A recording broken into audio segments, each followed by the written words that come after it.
about the impact. Well, you will see what he will talk about. And then you have Michael is not written. Okay, doesn't go. Okay, let's wait. Okay. Michael is from IFRI, Institute of, okay, French, Institut Français des Relations Internationales, French Institute for Foreign Relations, for International Relations, and is a specialist of this region. Then there is William. It's not the first time that we work together. William is from the OECD, Organization of Economic OECD, Cooperation and Development. It was founded in the early 60s. I think the siege is in Paris, and it expanded. At the beginning, it had like, I think, 20 states, and now it's around 35 or 40, something like that. And then we have Baghdad, who used to be the Secretary General of the Organization of Turkic States, but who is now the head of the, I would say, investments part of this, affiliated to these organizations. So investments in cooperation, investments in this Turkic state, where you have, of course, Turkey, Turkmenistan, whatever, Kazakhstan, all the Uzbekistan and so on, all the Turkic states, and where even Hungary is an observer. And then we have Lassina. Lassina, we're waiting for his yes. Lassina is a former prime minister of Burkina Faso, which used to be in the past Haute-Volta. It's in Central Africa, and it's impacted very much, of course, now by the jihadist movements coming from the north. I'm not sure that in the destabilization of Burkina Faso, France has no responsibility after its intervention in Libya in 2011. We created a big chaos in Sahel that is not settled yet, but he will tell us about that. Thank you very much. It will be question answers. Lassina, Monsieur le Premier Ministre, I will start with you, because you have, so can you explain to the audience how these geopolitical tensions, and you can come back to the past, that were raised in Northern Africa and Central Africa from the 2000s, how it has impacted, and it still impacts very greatly your country. Thank you, Mr. Gira. And first of all, it's always a pleasure for me to come back to Kazakhstan. Kazakhstan is my second home, I would say. I've been visiting this country since 2004, and really proud to see what they've achieved and where they've come from. But I mean, you're talking about my region, the Sahel region, and more importantly, Burkina Faso, which is my home. You said it already, it is true that the Libya problem up north has created or has had a consequence on the Sahel, in Burkina, Mali, Mauritania to a certain extent, but Niger and even Chad. Without putting the responsibility on individuals or any country, I mean, I think the fact that Libya has fallen with Gaddafi, I think they should have had a post-analysis or post-action in what Libya should resemble in terms of its environment within the African context. This hasn't been done. And there was a lot of weapons in the region, the weapons that were not controlled anymore, and then they start coming south, and then being in the context where poverty, climate change has affected the population to a great extent. And then you find a fertile environment to enroll people who are ready to go into what we call today terrorism. And then within this context of terrorist attack, of course, the military forces are seeing or anticipating in their analysis that civilians have difficulty in containing the terrorism. And that's why the region is facing a lot of military coup right now. Where we're going, I think we have to certainly, and that was said yesterday, to talk more to each other, and then to try and reinforce capacity or build capacity in the region, rather than just intervening as it has been done in the past with, I would say, no success. I think what this region needs is capacity with its military forces to be well equipped, and then to be able to tackle the issue with the terrorism, and also help the younger generation, because we have a region that is over 70 or 70% of the population that is below 30. When you have 70 or 75% of the population that is below 30, what you have to do is to try and find them job, and then give them the possibility to act, and then to basically entertain their environment. And that's something that is missing in West Africa right now. With this young population, we indeed have to face what we see. One thing I want to add, which is the perception that is coming always. I've been in government, I've been in the region for some time now.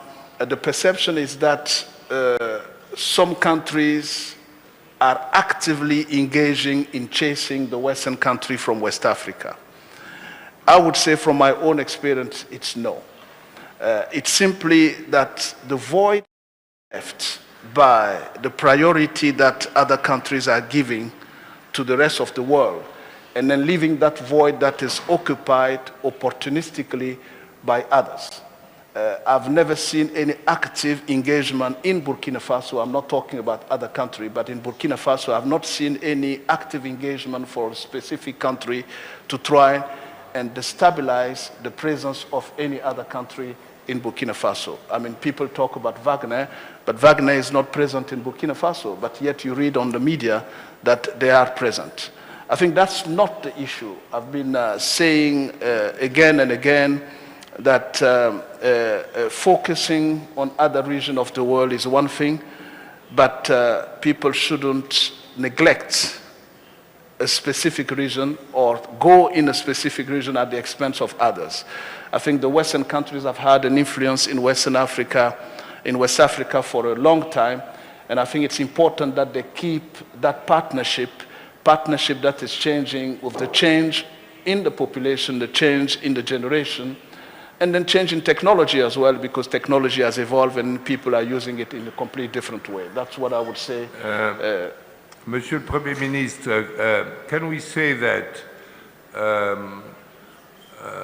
actually there are great powers, France, Britain, and America, they wanted for conjunctural reasons to intervene in Libya, because it was, the Arab Springs, and everybody were thinking at the time that Arab Springs would have a huge future, which of course history shows it did not. And so they intervened. they created a chaos, but then they were indifferent. They just left and managed. Is this the problem in Africa? Intervention and then we leave? The same maybe in Mesopotamia, maybe the same in Iraq. We intervene and then in 2010 we just leave. I think, Mr. Gire, that's exactly what I said right at the beginning. I think the intervention is one thing, but you have to deal with the consequence of an intervention in Libya, and that hasn't been done. Yeah. And that is what is creating most of the problem in West Africa. I wouldn't say in the whole of Africa, but I think it's contained, because it's contained in the Sahel region, because people are moving from up north Libya towards the southern countries that are Mali, Burkina, Niger, Mauritania to a certain extent, and then Chad. And also Nigeria, because I think there's a movement of population. And this has turned into, I would say, some conflict in ethnicity, because you say when people are moving, the nomadic population in Burkina Faso, Mali, or Niger are suffering from keeping their cattle and then trying to even contain what they normally do on a daily basis. When you get them to move, they lose their environment, and then they lose control of what they used to do traditionally.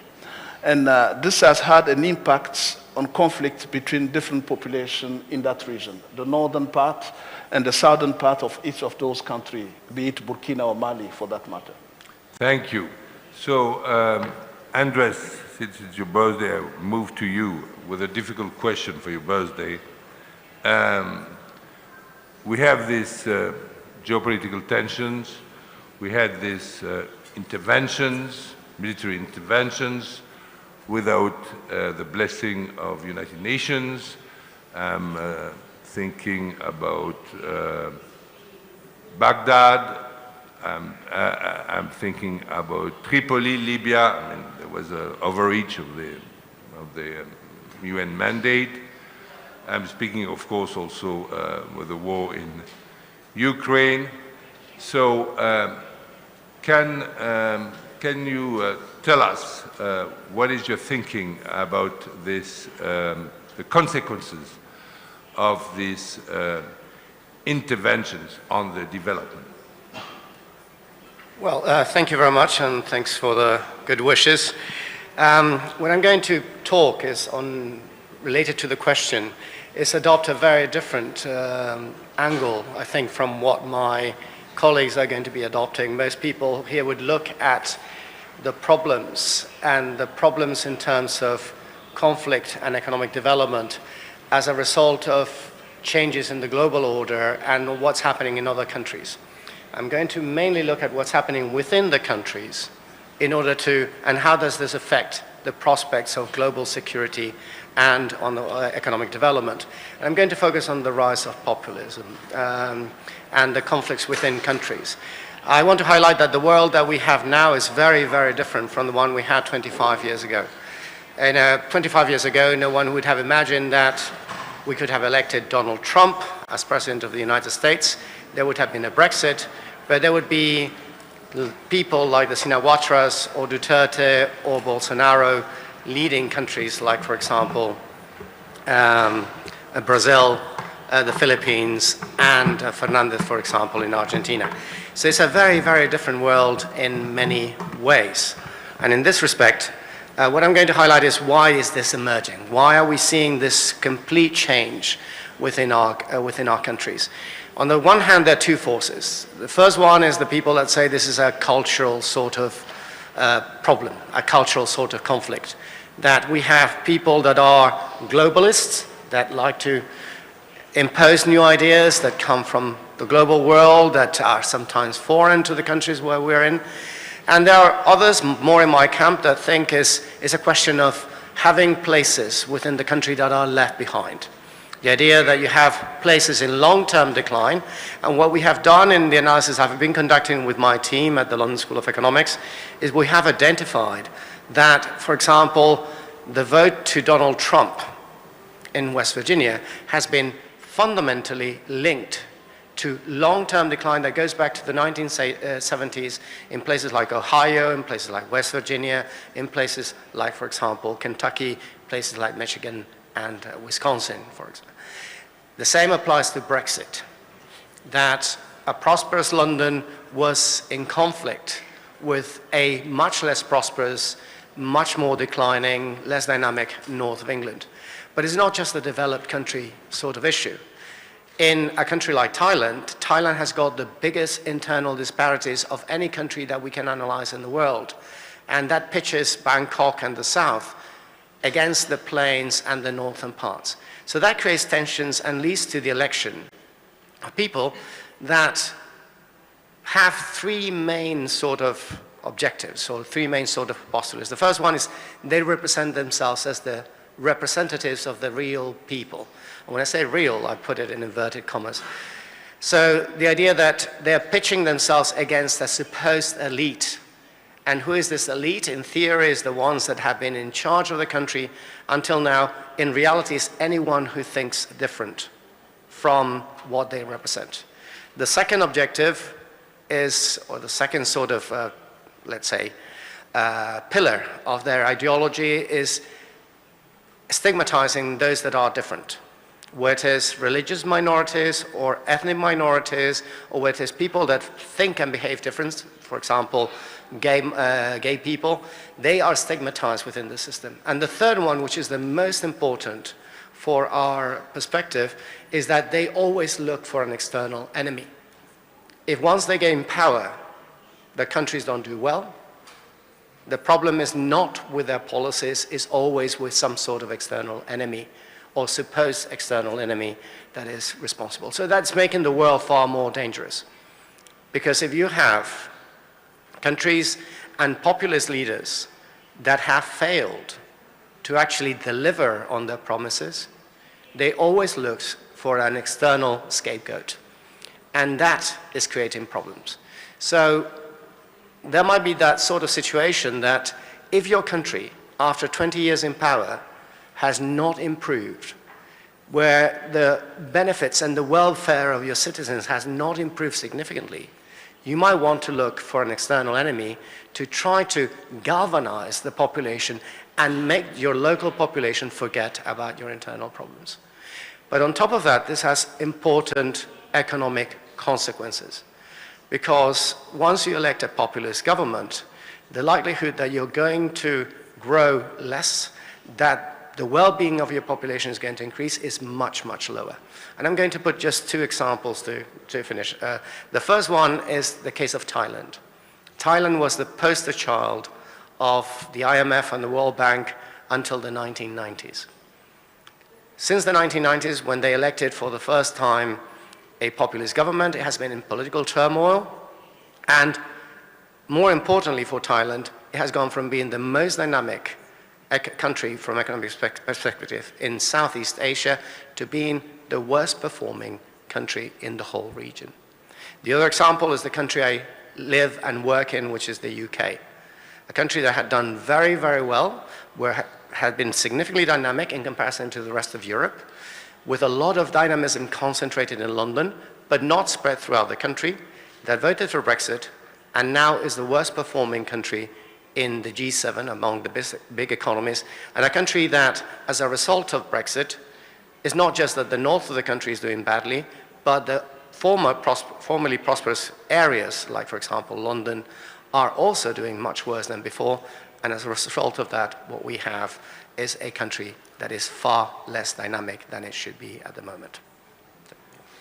Thank you very much. I think it was very interesting to have these two examples. We do understand your point, which is a very important point in geopolitics.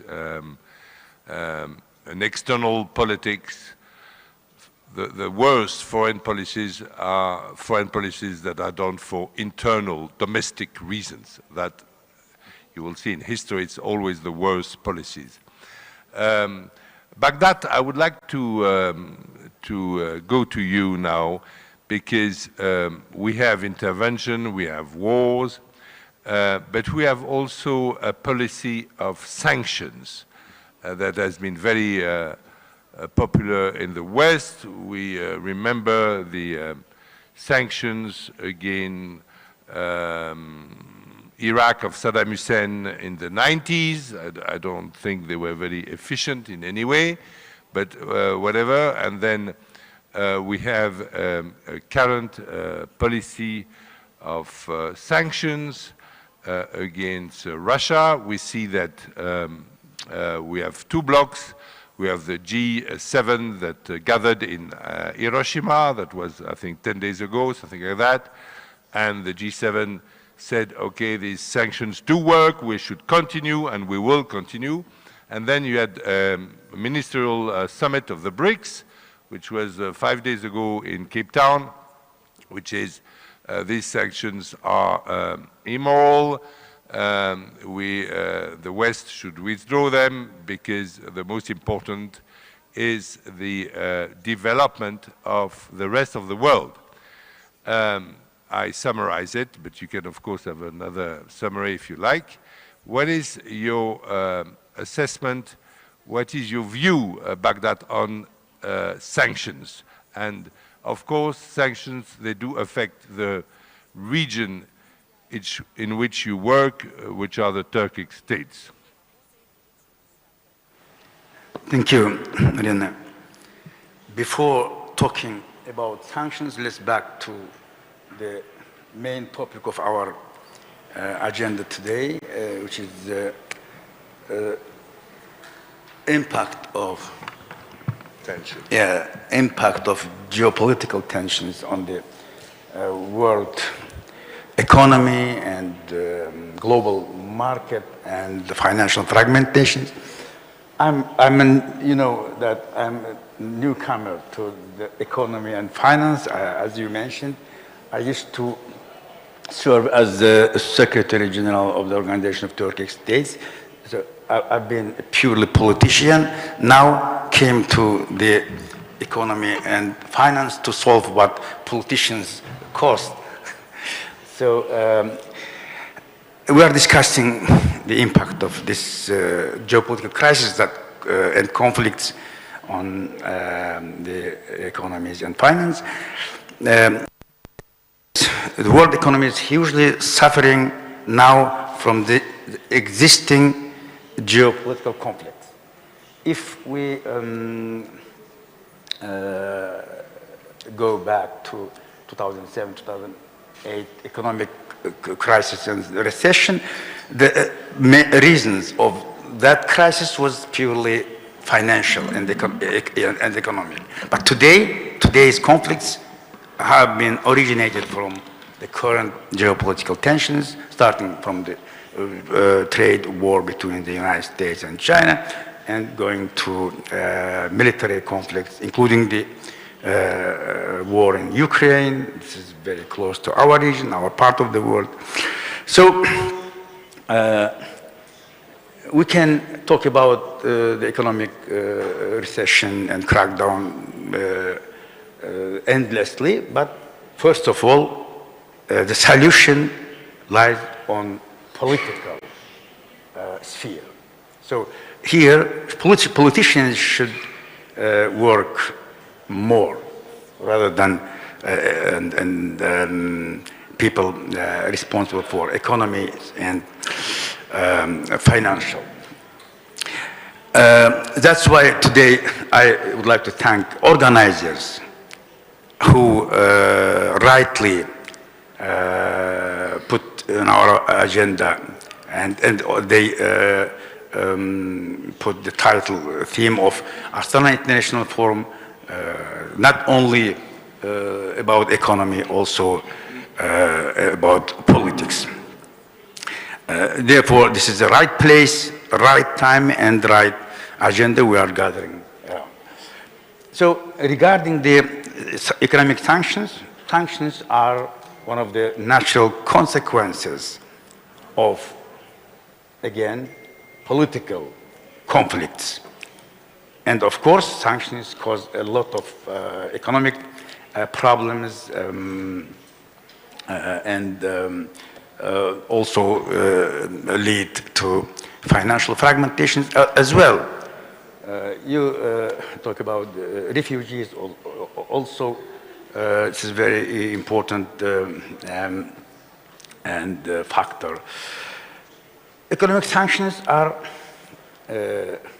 also, I remember I served in Iraq during the sanction period, and I used to be ambassador in Iran also when economic sanctions were imposed on Iran. Now we are experiencing, we are living with, seeing the sanctions against Russia. So, first of all, we should admit that sanctions are direct results of military conflicts, mostly, and political tensions, and we can't do anything about that before solving these conflicts. So without the political settlement of these regional or world conflicts, we cannot overcome these sanctions, and it is consequences.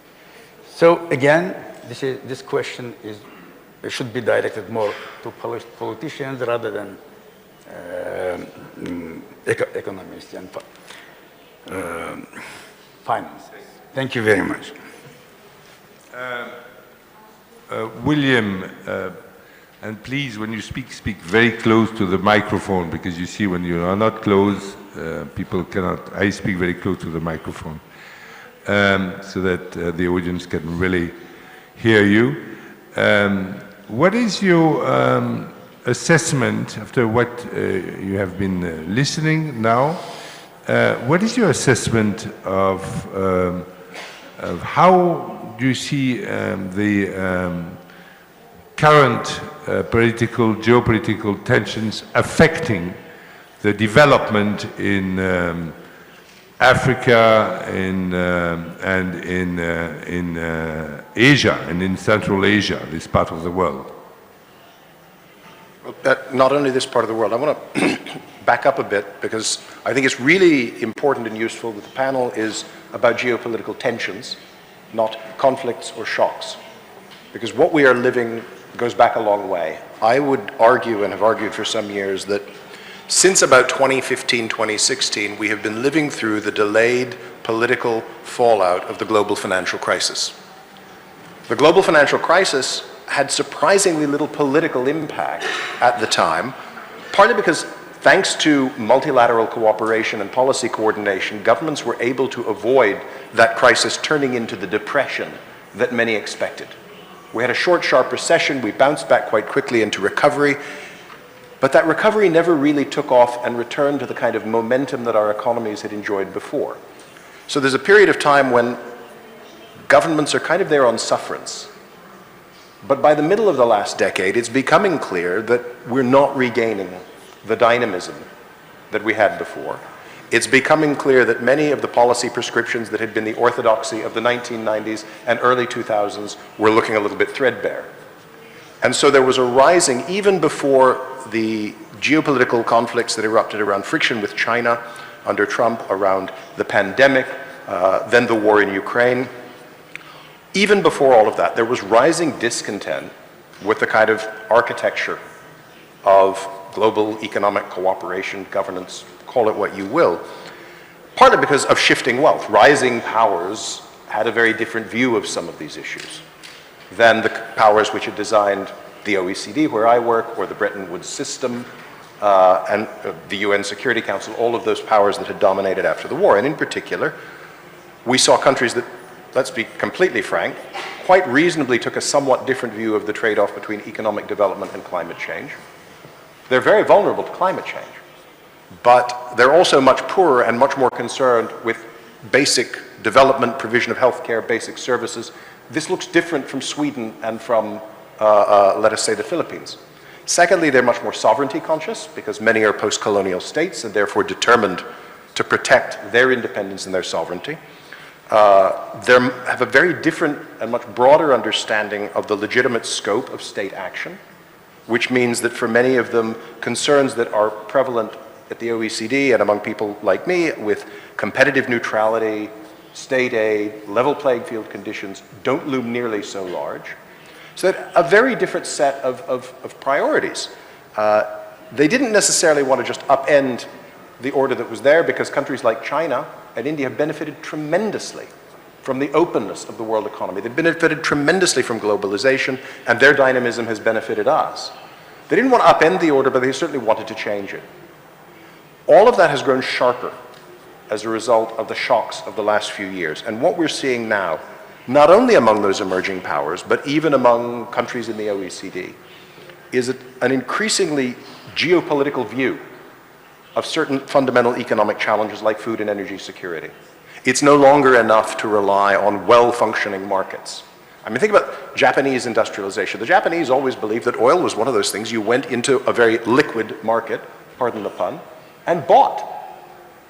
For the Chinese, that's not enough. The Chinese want to know about access to resources and levels of control that were not typical then. And that means a tendency to prefer direct control over well-functioning markets, intergovernmental agreements over universal rules. Interstate bargaining takes the place of more generalized principles and a level playing field. Even before the pandemic and the war, we saw slowing growth of trade, slowing growth of global investment, and consequently also a gradual slowdown in global GDP growth.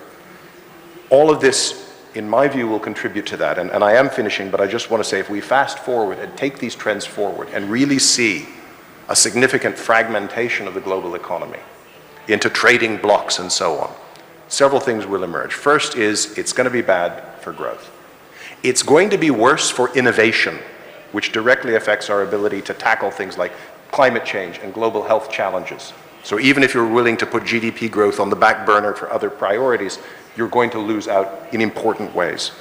We're also going to see that this is bad for small states. In a world where kind of certain global rules, however basic, however limited, break down, large states will do what they can, smaller states will end up doing what they must. And so I think it's very important that we work. I think humanity as a whole will still benefit from the effort to create and develop common and comparable global institutions and standards that command some legitimacy, even if that requires important compromises all around. And I see you signaling me to stop, and I am done. Thank you. Thank you very much, William. No, but you said something very important. You spoke about food security, and it's a fact of history that food security have been affected, especially in Africa, by geopolitical tensions. And often geopolitical tensions lead to wars. I mean, the connection is very clear.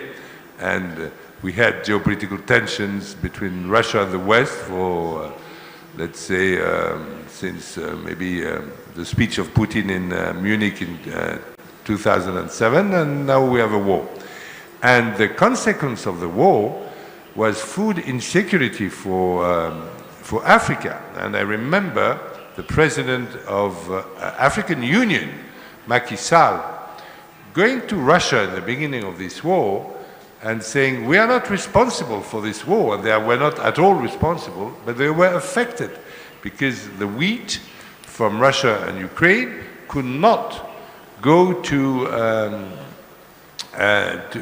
these countries and to Egypt and to other countries of Africa. They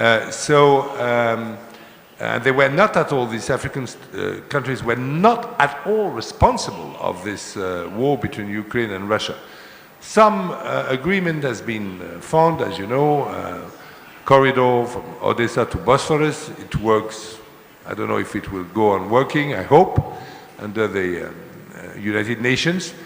But surely food security, and you cannot have development without food security, has been impacted by geopolitical tensions. And thank you, William, to have recall to have said that. So now I would like to go to you, Michael. We have spoken of the whole world, and Philippines, Thailand, whatever, Sweden, whatever. And now we are in Astana, we are in Kazakhstan. So I would like to have your assessment, Michael, on how geopolitical tensions around this region of Central Asia can affect the development of the 5 countries of this region that you know very well. You have the floor, Michael. Меня слышно, да? Да. Can you hear me? First of all, I'd like to thank the persons that made possible such a huge event, and also my presence here today. It's a huge honor for me to have the occasion to be part of it. Well, what I'd like to talk about is how the current situation is reshaping the foreign actors' policies in Central Asia. I think this is an important trend. I'd like to say a few words about China, Turkey, United States, EU, India, and Iran. I'll try to be as effective as possible because it's a huge, ambitious program. Let's move on to China then. The recent summit, which was held in Xi'an, shows that China is freeing from the Shanghai Cooperation Organization to promote its own interests in Central Asia. China wishes to invest more and more funds in connectivity projects in this region. Let's not forget either that China is not only an economic power in Central Asia, but also a security guarantor. Its private military companies operate here in Kyrgyzstan and Turkmenistan, and China has managed to rise its sales of military equipment over the years to Central Asian countries, including drones. Speaking about drone, I'd like to tell about Turkey, because Turkey has its own drone diplomacy, all the more active since Azerbaijan retook Nagorno-Karabakh from Armenia in late 2020. Turkey has succeeded in developing quite military ties with all Central Asian countries, Tajikistan accepted.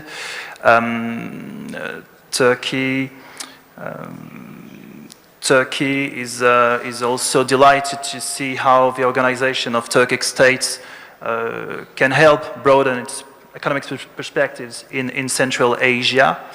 And I think in the current situation with the anti-Russian sanctions, let's call them this way, Turkey is willing to serve more and more as a bridge between Central Asia and Europe, profiting from Azerbaijan's neighboring to Kazakhstan and Turkmenistan in Caspian Sea, and also from China's growing interest in shifting its trade routes from Russia to Central Asia to reach eventually Europe. About US now. United States, after its catastrophic withdrawal from Afghanistan in September 2021, and after the no less catastrophic outbreak of the war by Russia in Ukraine in February 2022, managed to return in Central Asia, where obviously Tajikistan is its best way back in. Indeed, US is trying to secure the border between Tajikistan and Afghanistan. US in the last year organized a military drill in Tajikistan, a regional cooperation in which all Central Asian members of the Shanghai Cooperation Organization took part. And I'd like to mention that US is getting closer to Turkmenistan, with which it addresses security and gas issues. EU now. EU in 2022 accelerated its turnover with Central Asia, especially with Kazakhstan and Uzbekistan, with which its trade increased by 40%, if I'm not mistaken. Rare earth connectivity with the huge global gateway program, and also continuous political dialogue on Afghanistan are on the top of the agenda of EU Central Asian partnership. India, very interesting. India this year chairs the Shanghai Cooperation Organization, where it focuses more and more on economy with the connectivity issues, once again. And on soft power, India has recently opened a center of culture of Central Asia in New Delhi, but let's not forget that India has other tools in terms of multilateralism towards Central Asia at its disposal. For example, India in the last year launched its own India-Central Asia dialogue, and India also organized a meeting between its advisory to national security with his counterparts of Central Asia. And last but not least, Iran. Iran is the country for which the effects of the two main crises, Afghanistan and Ukraine, has the most impulsive effect. In 2021, as the Taliban were seizing power back from President Ghani in Afghanistan, Iran made up its mind to reset its political and security dialogue with Tajikistan, in which it opened a drone factory in last year.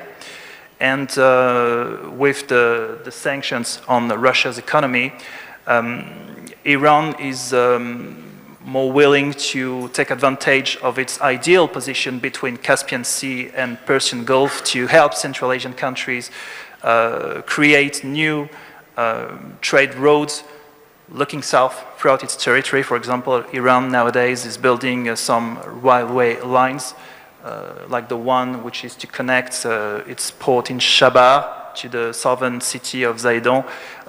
Iran has a huge interest in the INSTC, International North-South Transport Corridor, a huge road which is to connect Russia to India through Caspian Sea, Caucasus, and Iran. Thank you very much. It was very interesting. We now see where we are and what is the tensions in the region where we are, because we know that it's true that Central Asia is surrounded by sounds of wars. You had the war in Afghanistan, which is of course the southern border of South Asia. You have a war, a country which is at war, which is in the north of Central Asia, Russia.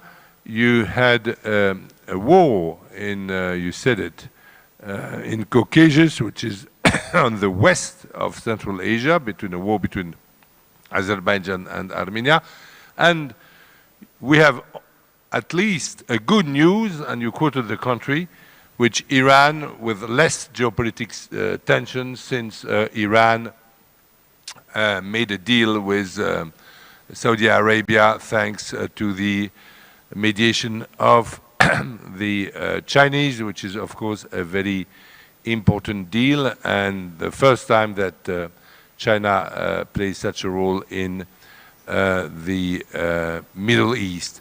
So now we have the picture, so I would like now to see how can we improve that, and how can we have a system where geopolitical tensions, which will stay, you know, in the world, like it's between humans and between nations, it is a little bit the same.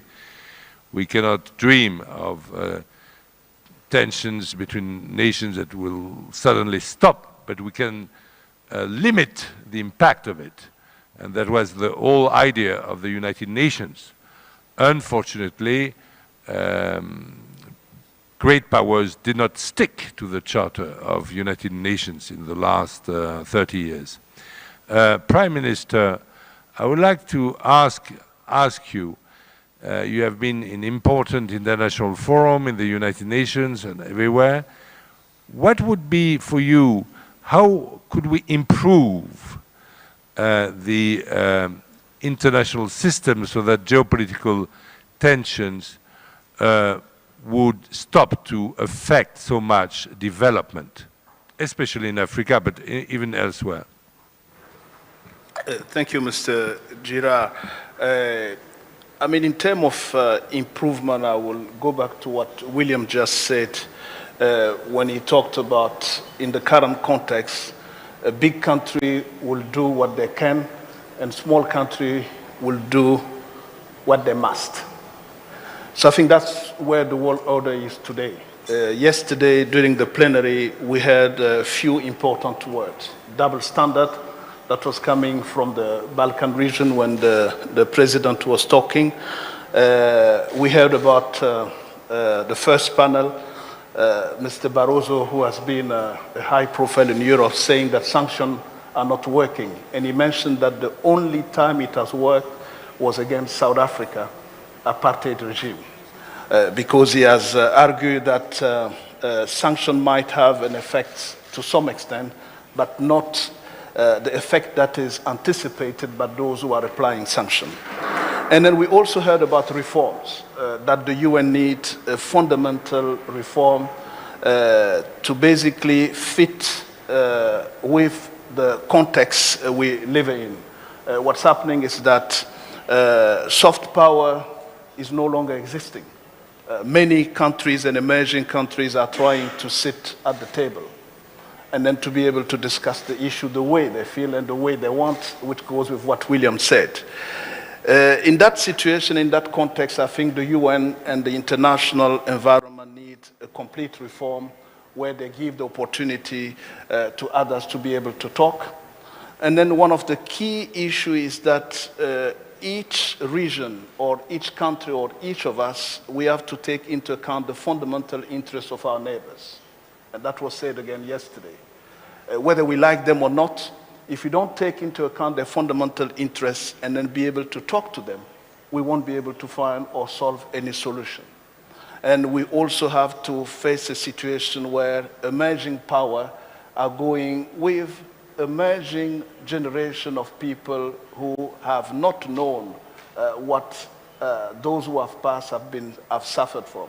World War II, the proliferation of nuclear weapons, and then the situation where technology has evolved, people are more tuned into what's happening internationally, and then they just want to be at the same level of discussion, at the same level of technology like anyone else. And that's what talking about small country doing what they must is key. And then I couldn't agree more with what William said. And that's the game changer. It's a complete change of paradigm in the way and how the world is going.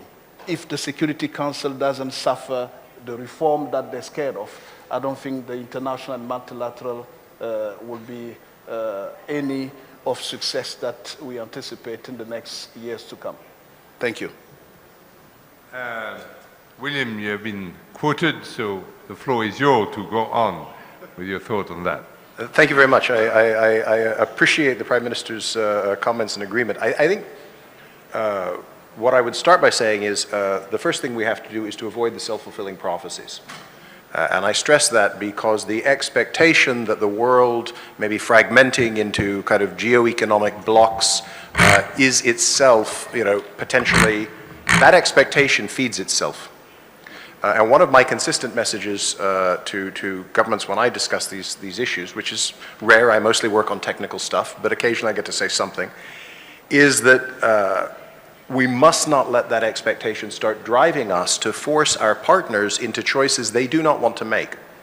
Because if in my previous intervention I drew, and it's an important distinction, that contrast between the large state, the strong large states and the smaller ones. But this is not the world of the 1960s and 70s. This is not the Cold War that we knew, well, those of us who are old enough can remember. In a really important sense, there are a lot more important middle powers that are prepared to find their own way and work together to avoid that. And that's a crucial importance. I would suggest that in the second half of the 20th century, for many decades, in a sense, form determined function in the international system. The bipolar world order structured things because the big players were so much bigger compared to everybody else. That is not the case when you look around the world at the rise of Brazil, Indonesia, South Africa. And one of the critical things we've got to do, therefore, if we want to rebuild, is indeed to reform the international system and institutions, but we have to start by recognizing that the tendencies now in some quarters to push for countries to decide they're with us or against us is pushing them into choices they do not wish to make and they do not need to make, and it will aggravate the problem. So I think we need on the part of the larger countries, frankly, a more softly approach, one that shows a great deal more respect for the diversity of interest that is out there, even if we still feel the need on issues like Russia to assert certain positions of our own. I better stop there because I see the clock. Thank you very much. Baghdad, the countries, not all of them, because Turkey is a very powerful country now, but can you tell us, small country can do what they must. Can you tell us how, in your region, the investments and the economic development have been affected by these new tensions at your borders? And I think even within, because the Caucasus is between Turkey and its other Turkic allies.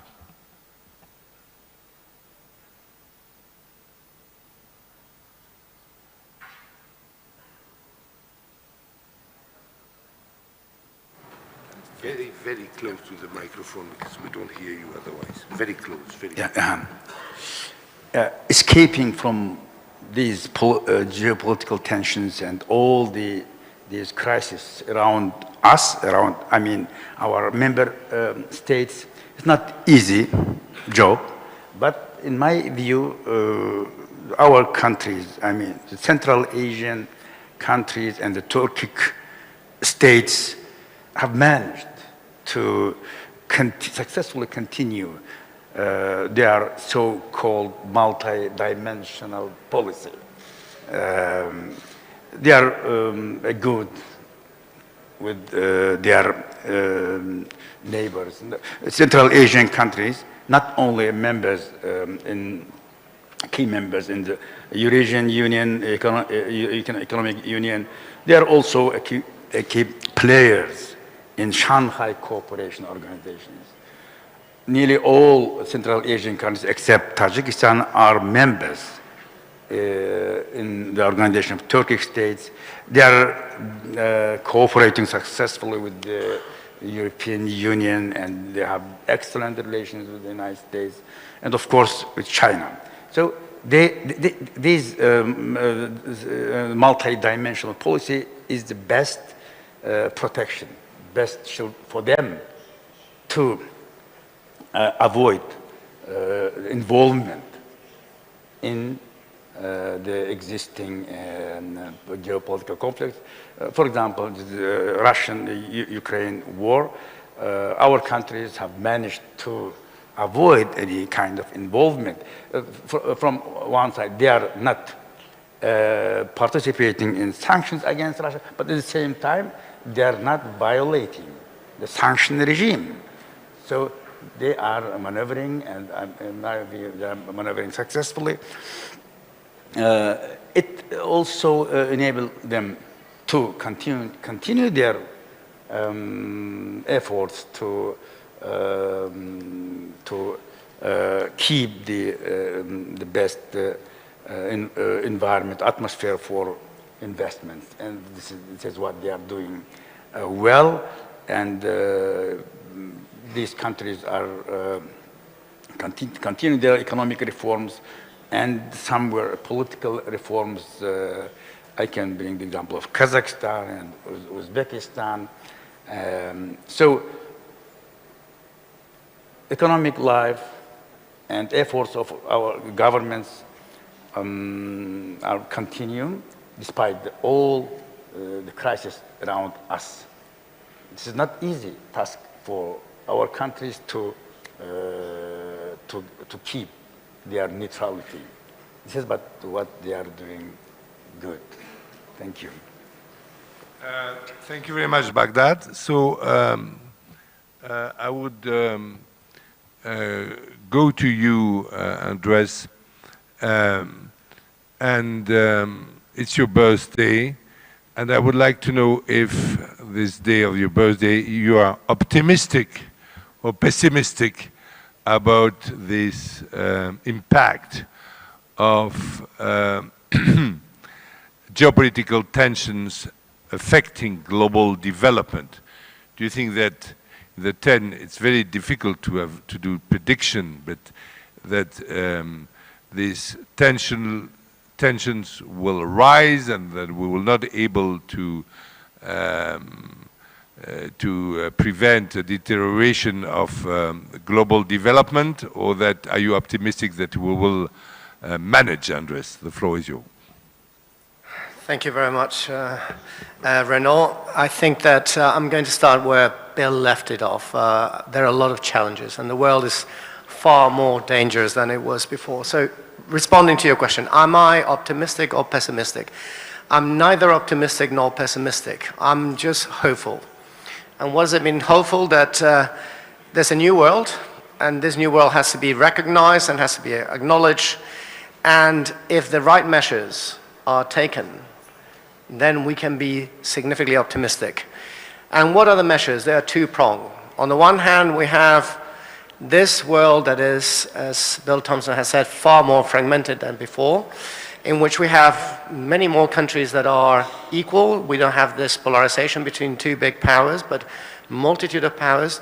This is something that all countries, declining former powers, remaining former powers, emerging powers, middle-sized countries, small countries, have to recognize, and we need to bet. Rather than on conflict and war, we need to bet on multilateralism, on negotiation, but making sure that it's on an equal, more level playing field. So we need to reform our international organizations. If we do that, we can probably quell many of the tensions that are simmering before they become conflict. On the second type of a strategy is dealing with the problems within countries. I mentioned yesterday in a panel which Charles was highlighting that today the world is much better off in terms of development, despite the slowdown, than it was 20, 25 years ago.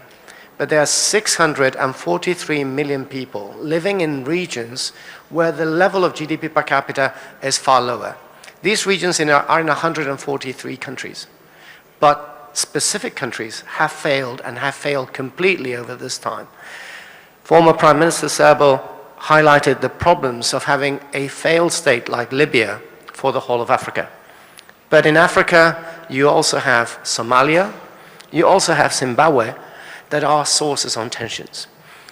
In the case, for example, of Latin America, Venezuela in its failed situation is creating those problems.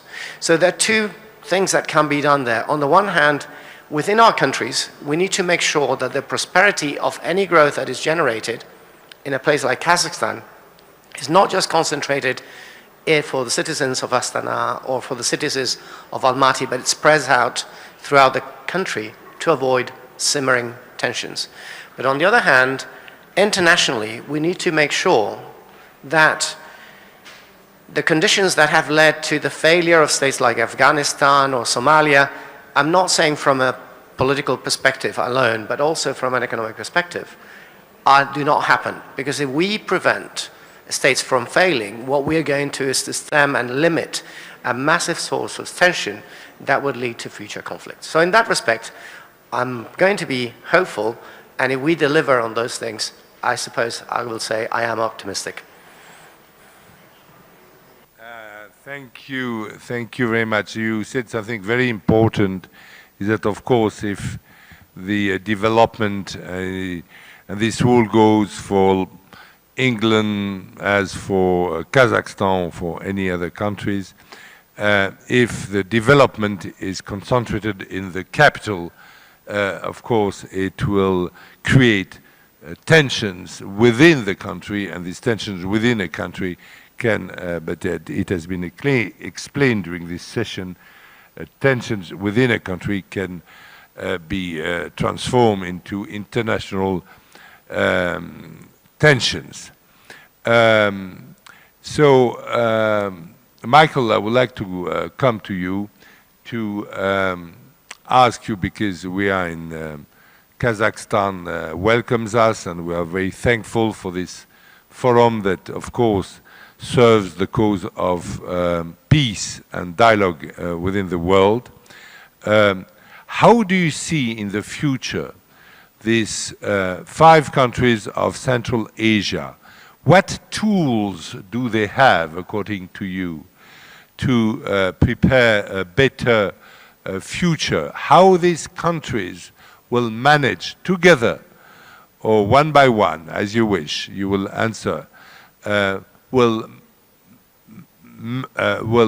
manage to develop in spite of the many tensions around them, and new tensions that could also rise, because the situation between the West and China is not that good. So anyway, how do you see the Central Asian countries prepare for the future, and what tools do they have to have a better future? What a question, thank you. I'll just partly answer to it, because I wanted to react to what Bill said before and to translate it into the Central Asian context. What are we here for? Like President Tokayev explained yesterday, we are here to create the conditions of mutual trust in a context of general distrust and nationalisms. For Central Asia, which is a landlocked region, I think the main point is to open up to the new world we live in. So to attract new investments, to organize such events like this one, it's a good path, but also, like President Japarov told us yesterday, to focus on mutual challenges of mutual interest, like water resources or carbon neutrality. But from ourselves, Western people, do we really need to go on with all these unilateral sanctions to blackmail these countries, using a tool that has never helped go out from political tensions, but on the contrary, to deteriorate the situation? I think this is a thing we have to remove as soon as possible. This is all I can say about it. Thank you very much. So we have 5 minutes left, so it's perfect. Beginning with you, Prime Minister, I would like 1 minute conclusion on our session, on our theme. What kind of message you want to put forward to the audience? Thank you. I think my message first is that as an international gender champion, I'm a bit puzzled that we don't have a woman on at stage.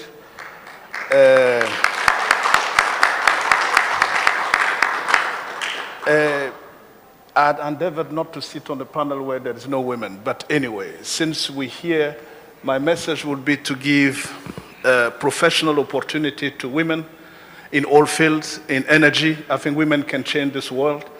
And then to allow the younger generation to play the role that they have to play to be the instrument of change for the world we're living in.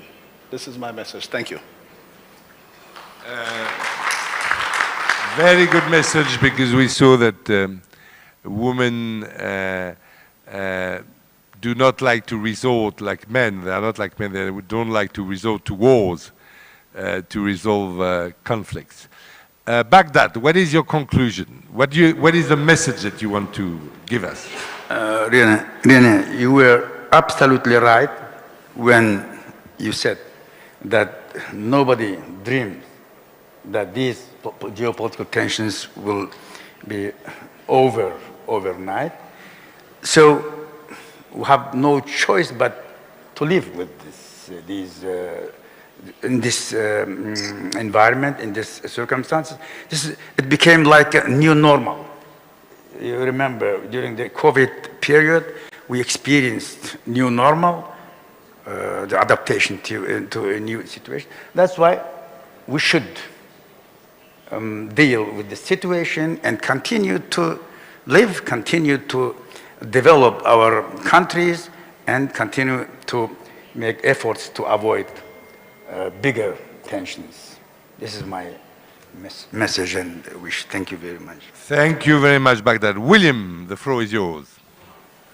Climate change, hunger, global health, human trafficking, I could go on and on.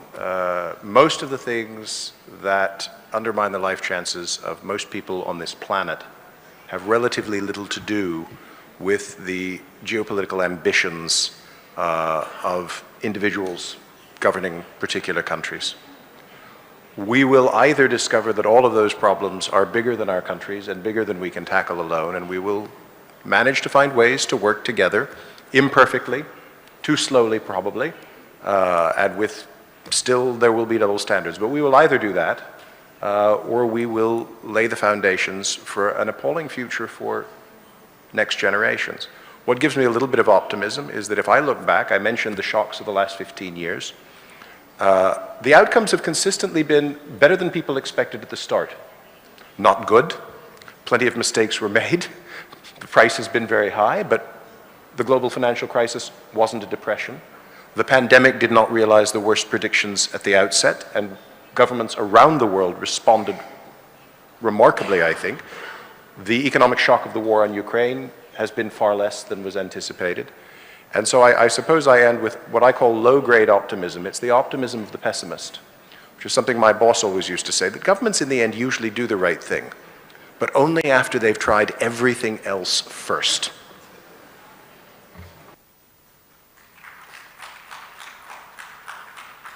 Thank you very much, William. You have introduced a very important concept, which is, of course, the role of the egos, of the dreams, of the obsessions, of the jealousies of sometimes of big leaders that sometimes do not act for the long-term interest of the people, of the world, who don't see the consequences of what they do. It's a very important factor that we have to take into account. Thank you very much. Now for 1 minute conclusion, Michael, the floor is yours, and please speak very close to the microphone.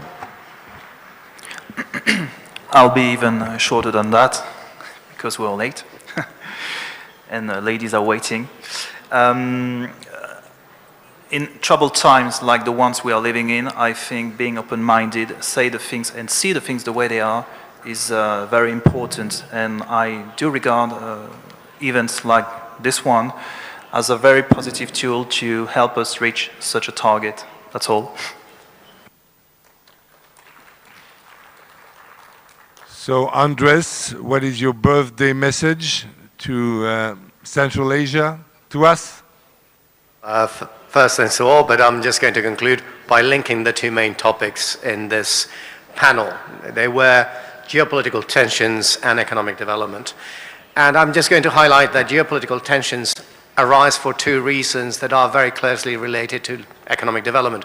First is lack of economic development, and second is long-term economic decline.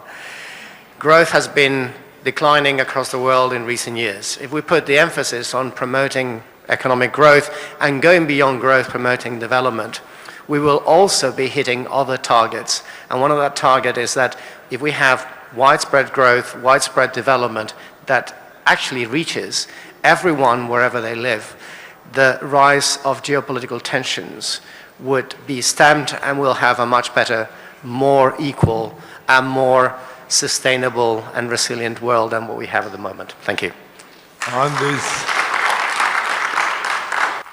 On this very brilliant conclusion, I declare the session over.